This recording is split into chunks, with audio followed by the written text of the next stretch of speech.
നവ്യ മോയില് വിഷമിച്ചിരിക്കായിരിക്കും. ഈ സമയം അങ്ങോട്ടേക്ക് കനക ഫുഡും കൊണ്ട് വരുന്നുണ്ട്. കനകം പറയാണ്, മോളെ എല്ലാരും താഴെ അന്വേഷിച്ചു, പിന്നെ ഈ ഒരു അവസ്ഥ ആയതുകൊണ്ട് ആരൊന്നും പറഞ്ഞില്ല, മോക്ക് ഫുഡ് കൊണ്ട് കൊടുക്കാനാ പറഞ്ഞെന്ന് പറയുന്നുണ്ട്. എന്താ മോള് മൂഡ് ഓഫ് ആയിരിക്കും ചോദിക്കുമ്പോൾ അത് പിന്നെ അമ്മേ നയനില്ലാത്തോണ്ട് വീടാകെ ഉറങ്ങിയതുപോലായി, എനിക്ക് താഴേക്ക് വരാൻ പോലും തോന്നുന്നില്ല എന്നൊക്കെ പറയുന്നുണ്ട്. അപ്പോഴേക്കും കനകം പറയാണ്, എല്ലാവർക്കും അതുപോലെ തന്നെയാ മോളെ, എല്ലാവരും വീട് ഉറങ്ങിയ അവസ്ഥയിലായിരിക്കുന്നത്. ദേവ്യാനിയും ജലജയാണെങ്കില് പാചകമാണെന്ന് പറഞ്ഞ് എന്തൊക്കെയോ തട്ടിക്കൂട്ടി വെക്കുന്നുണ്ട്. അതിൽ നിന്ന് തന്നെ എല്ലാവരും മനസ്സിലാക്കുന്നുണ്ട് എന്നൊക്കെ കനകം പറയാണ്. നവ്യ പറയാണ്, ചില സമയത്ത് എനിക്ക് അവളോട് നല്ല കലിപ്പും ദേഷ്യവും അസൂയും ഒക്കെ ഉണ്ടായിരുന്നു, പക്ഷെ ഇപ്പൊ അതൊക്കെ മാറി, ഇപ്പൊ എനിക്ക് അവളുടെ സ്നേഹം മാത്രമേ ഉള്ളൂ. അപ്പൊ എന്താ സംഭവിച്ചെന്ന് എനിക്കിങ്ങനെ മനസ്സിലായില്ല എന്നൊക്കെ പറയുന്നുണ്ട്. എന്നിട്ട് പറയാണ്, ഇത്രയും നല്ല പെൺകുട്ടിയായ ഞാനെ എന്തുകൊണ്ടാണ് ആവശ്യമായിട്ട് ഇങ്ങനെ വേദനിപ്പിക്കുന്നത് എനിക്ക് മനസ്സിലാവുന്നില്ല എന്ന് നവ്യ പറയുമ്പോൾ കനകം പറയാണ്, ഇതിനൊക്കെ ഒരു സമയം വരുമോളെ, ആ ഒരു സമയം വന്നു കഴിയുമ്പോൾ അവനടുക്കും. ആദർശമാണെന്ന് സ്നേഹിച്ച് കിട്ടിയാൽ മതി, പിന്നെ കാര്യങ്ങളൊക്കെ ഓക്കെ ആയെന്ന് കനകം പറയാണ്. എന്നിട്ട് കനകം പറയുന്നുണ്ട്, എന്തായാലും അബിയെ പോലൊന്നും അല്ല ആദർശ്, നല്ല നന്മ സ്നേഹമുള്ളവനാന്നൊക്കെ പറയാണ്. നവ്യ പറയാണ്, അതമ്മ പറഞ്ഞത് ശരി തന്നെയാ, അബി ഇപ്പൊ എന്റെ വയറ്റിലൊരു കുഞ്ഞായി പോയി, അതല്ലാന്നെങ്കിൽ അവനെ ഉപേക്ഷിക്കാൻ എപ്പോഴേ പോയേനെ എന്ന് പറയുമ്പോഴേക്കും കനകം പറയുന്നുണ്ട്, അതൊന്നും സാരമില്ല മോളെ, വിവാഹം കഴിഞ്ഞാല് കുറച്ചൊക്കെ അഡ്ജസ്റ്റ് ചെയ്യണം, എങ്കിൽ മാത്രമേ വിവാഹ ജീവിതം മുമ്പോട്ട് പോവുള്ളൂ. ഏതെങ്കിലും ഒരു അവസരത്തിൽ അവനും നിന്നെ സ്നേഹിക്കും, ആത്മാർത്ഥമായിട്ട് നിങ്ങളും ഒരുമിച്ച് ജീവിക്കുമെന്നൊക്കെ പറയുന്നുണ്ട്. എന്തായാലും നയനെന്താമ്മേ ഇപ്പൊ പോയതെന്ന് ചോദിക്കുമ്പോഴേക്കും അത് വേറൊന്നും അല്ല മോളെ, ഞാനും കൂടെ പറഞ്ഞു വെച്ച സൂത്രം തന്നെയാ. കാരണം നയനമ്മ ഇവിടുന്ന് മാറി നിൽക്കുമ്പോഴേ എല്ലാവർക്കും അവളുടെ വില മനസ്സിലാവുള്ളൂ, അതിനുവേണ്ടി മനഃപൂർവ്വമായിട്ട് പറഞ്ഞു വിട്ടതാ. മുത്തശ്ശനും മുത്തശ്ശി ഇതിന് സപ്പോർട്ടും ഉണ്ട്, ആദർശമോനെ മനസ്സിലാക്കണം. നയനമോളെ പോയപ്പം അവനുണ്ടായ ബുദ്ധിമുട്ടൊക്കെ ആദർശ് ഇപ്പൊ ശരിക്കും ബുദ്ധിമുട്ട് അനുഭവിക്കുന്നുണ്ട് മോളെ, അതൊക്കെ എനിക്ക് മനസ്സിലാവുന്നുണ്ട് എന്ന് കനകം പറയാണ്. ആണോ അമ്മയെന്ന് ചോദിക്കുമ്പം അതെ, ഇനി ആദർശമോൻ തന്നെ ഈ ഒരു വേർപിരിയലിന്റെ അവസാനം രണ്ടുപേരും ഒന്നിക്കാൻ ആയാൽ മതിയായിരുന്നു, അത് അകലും തോറും അടുക്കാനുള്ള ആ ഒരു ആവേശം കൂടും മോളെ എന്നൊക്കെ പറഞ്ഞിട്ട് കനകം പറയുന്നുണ്ട് കേട്ടോ. നവ്യയുടെ ഞാൻ വാരിത്തരാമെന്നും പറഞ്ഞിട്ട് അവക്ക് ഭക്ഷണം കനകം വാരിക്കൊടുക്കുന്നുണ്ട്. പിന്നീട് ആദർശ് ഓഫീസിലേക്ക് പോകാൻ ഇറങ്ങായിരിക്കും. അപ്പോഴായിരിക്കും നയനയുടെ കോൾ വരുന്നത്. ചിരിച്ചുകൊണ്ട് അവൻ ആ കോൾ അറ്റൻഡ് ചെയ്യാണ്. നയന പറയുന്നുണ്ട്, അതെ ഞാനൊരു കാര്യം പറയാൻ വിളിച്ചതാ. ആദർശ് പറയാണ്, അതെ ഇങ്ങോട്ട് വന്നോന്നാണെങ്കിൽ നീ പറയണ്ട, ഞാൻ അതൊന്നും പറയാൻ വിളിച്ചതല്ല, നിങ്ങളുടെ ഇൻഹേലർ തീരാറായി, അതൊന്ന് ചെക്ക് ചെയ്ത് പുതിയൊരെണ്ണം വാങ്ങിച്ചാൽ കൊള്ളായിരുന്നു, ഞാൻ അത് പറയാൻ വിളിച്ചതാ എന്ന് നയന പറയുമ്പോൾ ആദർശ് ശരി ശരി ആയിക്കോട്ടെ എന്നും പറഞ്ഞിട്ട് കട്ടാക്കുന്നുണ്ട് കേട്ടോ. അപ്പൊ ആദർശ് ഇങ്ങനെ സ്വയം ചിരിക്കുകയാണ്. അപ്പൊ നയന ഓർക്കാണ്, ഒരു സ്നേഹവും വരാൻ പോലെന്ന് പറയുന്നില്ലല്ലോ എന്നും പറഞ്ഞിട്ട് അവള് സങ്കടപ്പെടുന്നുണ്ട്. ഈ സമയത്ത് ബാഗിൽ നിന്നും ഇൻഹേലർ എടുത്ത് നോക്കിയിട്ട് ആദർശ് പറയാണ്, ശരി അവൾ പറഞ്ഞത് ഇന്നത്തേക്ക് കൂടെ ഉള്ളൂ, തീരാറായി. ഇപ്പൊ എനിക്കൊരു കാര്യം മനസ്സിലായി, എന്റെ എല്ലാ കാര്യത്തിനും അവളില്ലാതെ പറ്റില്ല, അവളില്ലാതെ എന്റെ ജീവിതത്തിന് മുമ്പോട്ട് പോകാൻ പറ്റില്ല എന്ന് ആദർശിനും മനസ്സിലാവുന്നുണ്ട് കേട്ടോ. അങ്ങനെ ആദർശ് ഓഫീസിലേക്ക് പോവാണ്.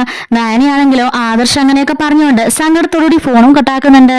മുത്തശ്ശനും മുത്തശ്ശിയും ഒരുങ്ങിക്കൊണ്ടിരിക്കുകയാണ്. അപ്പോഴേക്കും ദേവേനൻ ചോദിക്കുകയാണ്, അല്ല എങ്ങോട്ടാ രണ്ടുപേരും ചോദിക്കുമ്പോൾ ഞങ്ങൾക്ക് കുറച്ച് വീടുകൾ കല്യാണം വിളിക്കാനുണ്ട്, അങ്ങോട്ടേക്ക് പോകാൻ ഒരുങ്ങ, പിന്നെ ഇടയ്ക്ക് നയനമ്മളുടെ വീട്ടിലൊന്ന് കയറണമെന്ന് പറയുമ്പോഴേക്കും ദേവേന് മനസ്സിലോർക്കാണ്, രക്ഷപ്പെട്ടു, ഇവര് പോവാണെന്നുണ്ടെങ്കിൽ അവളെയും കൂട്ടി വരുമായിരിക്കും എന്ന് മനസ്സിലോർക്കുന്നുണ്ട്.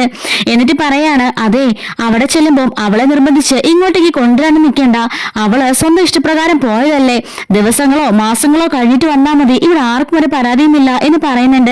മുത്തശ്ശൻ പറയാണ്, അവള് തന്നിഷ്ടത്തിന് പോയതൊന്നുമല്ല, എന്നോട് മുത്തശ്ശനോട് പറഞ്ഞിട്ടാ പോയെ എന്ന് പറയുന്നുണ്ട്. എങ്കിലും ഞാൻ അവളുടെ അമ്മായിയമ്മയല്ലേ, അവളുടെ ഭർത്താവിനോടോ എന്നോടൊരു വാക്കുപോലും പറയാതെയാ അവള് പോയിരിക്കണെന്ന് പറയുമ്പോൾ അങ്ങനെയുള്ള വിലയൊന്നും നിങ്ങൾ അവൾക്ക് കൊടുക്കാറില്ലല്ലോ, അതുകൊണ്ട് അവള് ഞങ്ങളോട് പറഞ്ഞെന്ന് പറയുന്നുണ്ട്. എന്നിട്ട് എനിക്കിവിടെ ജോലി ചെയ്യാനുള്ള മടിയൊന്നുമില്ല, അതുകൊണ്ട് അവളെ കൊണ്ടുവരണമെന്ന് എനിക്ക് യാതൊരു നിർബന്ധവുമില്ല എന്ന് ദേവ്യാനി പറയുമ്പോൾ മുത്തശ്ശൻ പറയാണ്, നീയാണല്ലോ പറഞ്ഞത് നിനക്ക് നടുവേനും തലവേദനയൊക്കെ ആണെന്ന് ചോദിക്കുമ്പോൾ അത് പിന്നെ കുറെ നാളായില്ലേ അച്ഛാ ഞാൻ ജോലികളൊക്കെ ചെയ്തിട്ട്, അതുകൊണ്ടാ ഇപ്പൊ എനിക്ക് ഓക്കെയാ, ഞാൻ ജോലിയെല്ലാം ചെയ്തോളാം എന്ന് പറയുന്നുണ്ട്. മുത്തശ്ശനും മുത്തശ്ശിയും പരസ്പരം നോക്കിയൊന്ന് ചിരിക്കുന്നുണ്ട്. അല്ല നിങ്ങൾക്ക് അത്ര നിർബന്ധമാണെന്നുണ്ടെങ്കിൽ പോയിട്ട് അവളെയും കൊണ്ടുവന്നേക്ക് എന്ന് പറയുന്നുണ്ട് കേട്ടോ. മുത്തശ്ശൻ പറയാണ്, ഞങ്ങളൊരു കാര്യം തീരുമാനിച്ചിട്ടുണ്ട്, അത് വെച്ച് നടക്കുള്ളൂ, നയനമോക്ക് താല്പര്യമെങ്കിൽ മാത്രമേ ഞങ്ങളെ വിളിക്കുള്ളൂ എന്നും പറഞ്ഞിട്ട് മുത്തശ്ശനും മുത്തശ്ശിയും അവിടുന്ന് പോകുന്നുണ്ട്. ശേഷം ഓഫീസ് റൂമില് ആദർശ് ആകെപ്പാടെ ഡിപ്രസ്ഡ് ആയിട്ടിരിക്കുന്നത് പവിത്ര കാണുന്നുണ്ട്. പവിത്രനോട് ചോദിക്കുകയാണ്, സാർ ഇന്നലെ കൊണ്ടുവച്ച ഫയല ഇതുവരെ ഒപ്പിട്ടില്ല ചോദിക്കുമ്പോൾ എവിടെയെന്ന് ചോദിച്ചിട്ട് ആദർശ് അവന് റെഫർ പോലും ചെയ്യാതെ ഒപ്പിടാണ്. സാർ എന്തായി കാണിക്കുന്നത്? ഞാനതൊക്കെ റെഫർ ചെയ്താണ്, എങ്കിലും സാർ ഒന്ന് നോക്കിയിട്ട് വേണ്ടേ സൈൻ ചെയ്യാന്?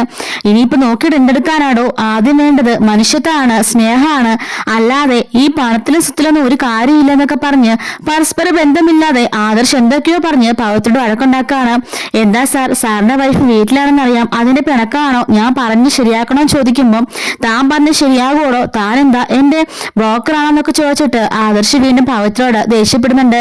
ഇനി ഞാൻ നിനക്ക് റിസൈൻ അടിച്ച് തന്നാലും തനിക്ക് സന്തോഷമാവുന്നുണ്ടെങ്കിൽ ഞാൻ അതും ചെയ്യാന്നൊക്കെ പറഞ്ഞിട്ട് ആദർശ് കുറെ ദേഷ്യപ്പെടുമ്പം പവിത്ര അവിടുന്ന് തിരിച്ചു പോവാണ് കേട്ടോ.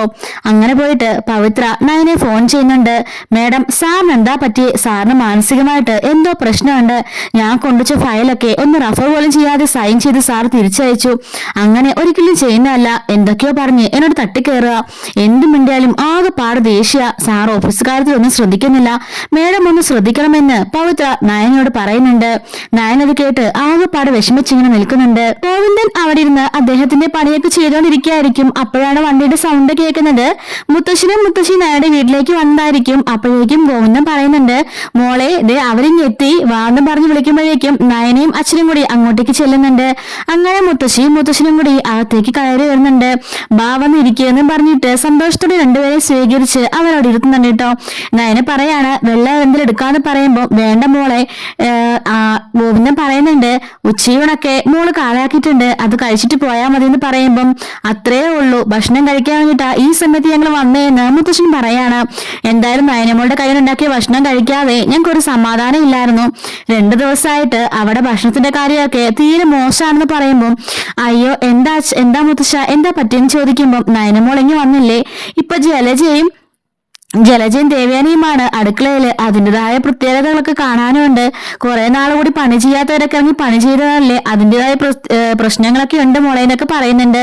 എന്തായാലും ഈ വഴി പോയതല്ലേ, സമയമില്ലെങ്കിലും മോളുടെ കൈകൊണ്ടാക്കി ഭക്ഷണം കഴിച്ചിട്ട് പോകാമെന്ന് കരുതി എന്ന് പറയാണ്. അല്ല ആദർശ് വിളിച്ചോന്ന് ചോദിക്കുമ്പോൾ ഇല്ല മുത്തശ്ശ, ഒരു തവണയെ വിളിച്ചുള്ളൂ, അതിന്റെ ഒരു ഡിസൈൻ്റെ ആവശ്യത്തിനാണെന്ന് പറയുമ്പോൾ ഓഹോ ആവശ്യത്തിന് മാത്രമേ വിളിച്ചുള്ളൂ അല്ലേ, എങ്കിലും മോളും ഇനി അങ്ങോട്ടേക്ക് വിളിക്കണ്ട, അവനെ വിളിക്കുമോ നമുക്ക് നോക്കാം. മുത്തശ്ശി പറയാണ്, നമുക്കും വേണം കുറച്ച് വാശിയൊക്കെ. എന്തായാലും ഈ വേർപിരിഞ്ഞ് നിൽക്കുന്ന 3-4 ദിവസം കൊണ്ട് മോളെ അവൻ പൂർണ്ണമായും മനസ്സിലാക്കും. മോളെ അവൻ ഇങ്ങോട്ട് വന്ന് വിളിക്കണം, എങ്കിൽ മാത്രമേ മോളുടെ ഭാഗത്ത് വിജയം ഉണ്ടാവൂ എന്നൊക്കെ പറയുന്നുണ്ട്. ഈ ആദർശ് എല്ലാ കാര്യം കൊണ്ടും എല്ലാം മനസ്സിലാക്കി ചെയ്യുന്നവനാ, പിന്നെ ഈ ഒരു കാര്യത്തിൽ മാത്രം എന്താ പറ്റിയെന്ന് മനസ്സിലാവുന്നില്ല എന്ന് പറയാണ് കേട്ടോ മുത്തശ്ശൻ. അങ്ങനെ ഗോവിന്ദൻ അത് കേൾക്കുമ്പോൾ ഒരു വിഷമമൊക്കെ ആകുന്നുണ്ട്. പിന്നീട് ഉപ്പിട്ടിയ നാരങ്ങ വെള്ളം എടുക്കാമെന്നും പറഞ്ഞിട്ട് നയന അകത്തേക്ക് പോവാണ്. അങ്ങനെ പിന്നീട് കാണിക്കുന്നത് ദേവയാനിയും ജലജയൊക്കെ കിച്ചണിൽ ഇങ്ങനെ നിൽക്കുന്നതായിരിക്കും കേട്ടോ. വേണി ചോദിക്കാണ്, നീ കുറെ നേരമായാലും തക്കാളി ചിരണ്ടിക്കൊണ്ടിരിക്കാൻ തുടങ്ങിയിട്ട് നീ പെട്ടെന്ന് എണീച്ച് ആ തേങ്ങ ചിരകി അരയ്ക്കാൻ നോക്കുന്നത് പറയുമ്പോൾ ചേച്ചിക്കല്ലേ അരപ്പിന്റെ ഇതൊക്കെ അറിയുള്ളൂ, ചേച്ചി ഇതൊക്കെ ചെയ്യുന്ന പറയുമ്പോഴേക്കും കൊള്ളാം, ഞാൻ വന്ന സമയത്തൊക്കെ നീ നന്നായിട്ട് ജോലി ചെയ്തോണ്ടിരുന്നവളാ, എന്നോട് അടുക്കളയിൽ കയറുണ്ടെന്ന് പറഞ്ഞതാ അമ്മ, എന്നിട്ട് പോലും ഞാൻ അടുക്കളയിൽ കയറി ജോലി ചെയ്യാനൊക്കെ സ്റ്റാർട്ട് ചെയ്തതായിരുന്നു.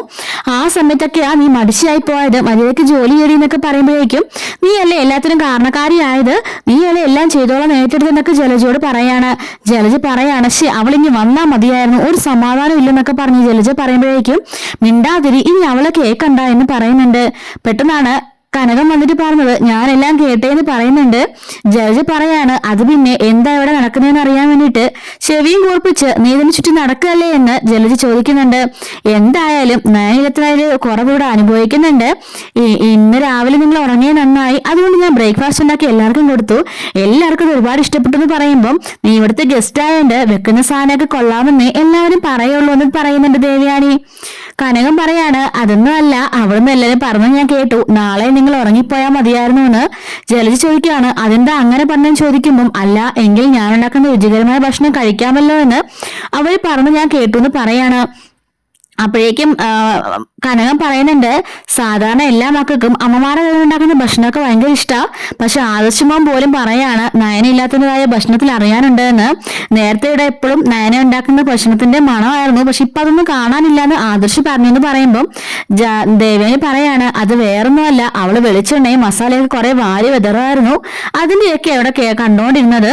ഇപ്പം ആർക്കും കൊളസ്ട്രോളും ഇല്ല, ഒന്നുമില്ല, അവള് പോയ പിന്നെ എന്നൊക്കെ ദേവയാനിയും പറയാണ്. കാരണം ശരി ശരി ആയിക്കോട്ടെ എന്ന് പറഞ്ഞിട്ട് അവളോടൊന്ന് പോകുന്നുണ്ട്. ദേവേനി പറയാണ് നാളെ ഞാൻ താമസിച്ചു പോയാലും നീ രാവിലെ എഴുന്നേറ്റ് അടുക്കളയിൽ കയറിക്കൊണ്ടെന്ന് പറയാണ്.